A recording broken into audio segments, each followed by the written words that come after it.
नमस्कार दोस्तों। मैं भरत कुलकर्णी स्वागत करता हूं आपका भरत स्पीक्स के एक नए एपिसोड में।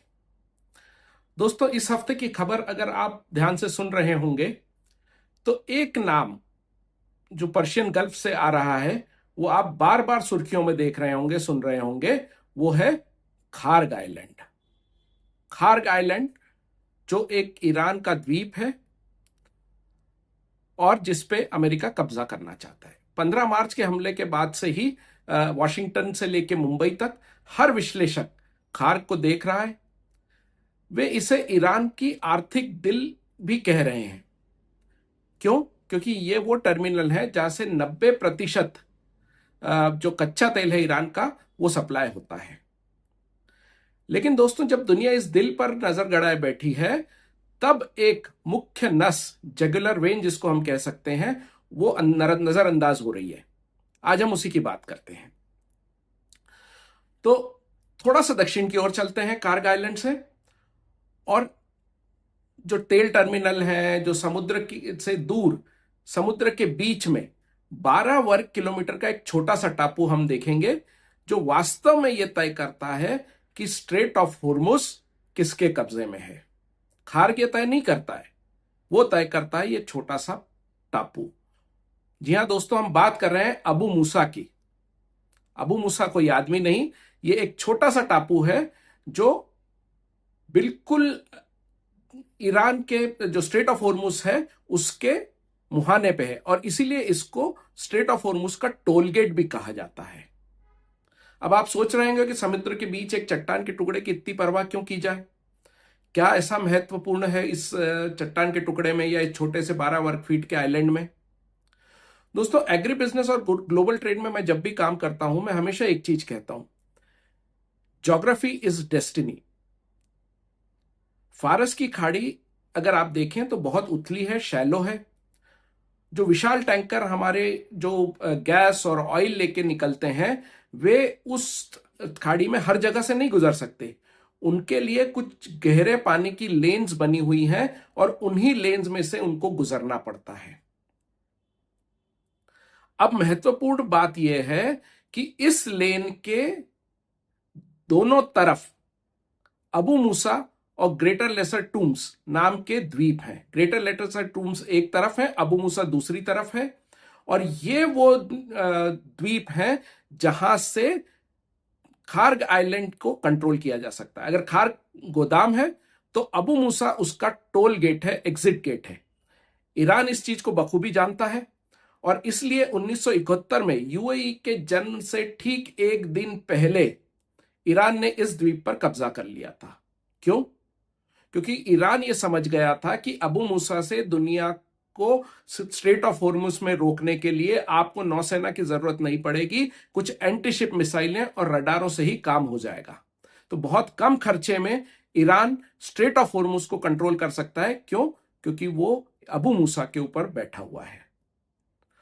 लेकिन अबू मूसा यूएई का हिस्सा रहा है और यूएई ने एक लंबी लड़ाई लड़ी है जिसमें ये एक केवल उसके लिए एक यूएई के लिए एक संप्रभुता की बात है, सॉवरेनिटी की कहानी है। वो केवल इसे रणनीतिक संपत्ति नहीं मानता है, एक स्ट्रेटेजिक लोकेशन नहीं मानता है। उसे लगता है, यूएई को लगता है कि ये मेरी जमीन ईरान कब्जाए बैठा है। शारजा जो एक अमीरात है उसने सदियों से इस पे दावा किया है। दशकों तक यूएई ने धैर्य दिखाया है, अंतर्राष्ट्रीय अदालतों में के दरवाजे खटखटाए हैं, कूटनीति का सहारा लिया है, परंतु ईरान ने अभी तक कोई उनको रिस्पॉन्स नहीं दिया है। अब मार्च 2026 की बयानबाजी को ध्यान से सुने। ईरान पर बाहरी दबाव बढ़ रहा है, हमले हो रहे हैं, और इन सब के बीच यूएई ने भी अपना स्वर बदल दिया है। पिछले कुछ हफ्तों में उन्होंने 2000 से अधिक ड्रोन और मिसाइलों के हमलों का सामना किया है। अब ईरान यूएई पे इतना क्यों नाराज है या इतना क्यों यूएई पे हमला कर रहा है? यूएई का भी धैर्य खत्म हो रहा है। अब ये जो चीज है इसको हमें समझना पड़ेगा कि ईरान किसी भी तरीके से यूएई को रोकना चाहता है खार्ग आइलैंड पे कब्जा करने से।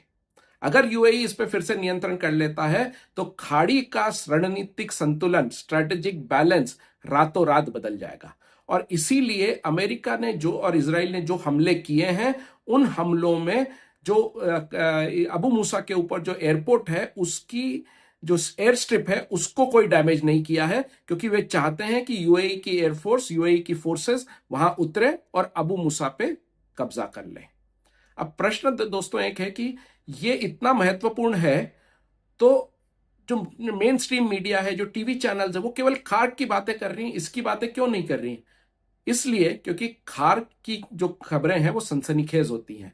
वहां विशाल टैंक है, आर्थिक आंकड़े हैं, बड़े बड़े आग के गोले हैं, बम गिर रहे हैं, बहुत अच्छा ड्रामा टीवी चैनलों को मिलता है खार्क पे। बट जो असली विशेषज्ञ हैं वो समझते हैं कि असली जो लड़ाई है वो है आपकी अबू मूसा की।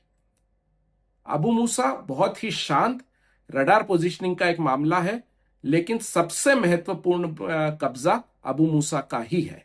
अगर अबू मूसा पे आपने कब्जा कर लिया तो आप स्ट्रेट ऑफ हॉर्मुज पे आसानी से कब्जा कर सकते हैं। तो खार्ग आइलैंड इतना महत्वपूर्ण नहीं है जितना अबू मूसा है। ये एक बॉक्सिंग मैच जैसा है जहां आप देख रहे हैं कि एक जो खिलाड़ी है वो दूसरे खिलाड़ी के पेट पे वार कर रहा है, लेकिन अबू मूसा को अगर आप देखते हैं तो आप उस रेफरी को देखते हैं जो ये तय करेगा कि कल रिंग खुलेगी या नहीं। इसलिए दोस्तों सही चीज पे नजर रखिए, अबू मूसा पे नजर रखिए और देखते रहिए कि अबू मूसा किस तरीके से मिडिल ईस्ट के पूरे रणनीतिक स्ट्रेटेजिक जो बैलेंस है उसको बदलता है। ये अगर यूएई के कब्जे में चला गया तो पूरी तरीके से ईरान का जो कंट्रोल है स्ट्रेट ऑफ हॉर्मुज पे वो खत्म होने में ज्यादा समय नहीं लगेगा।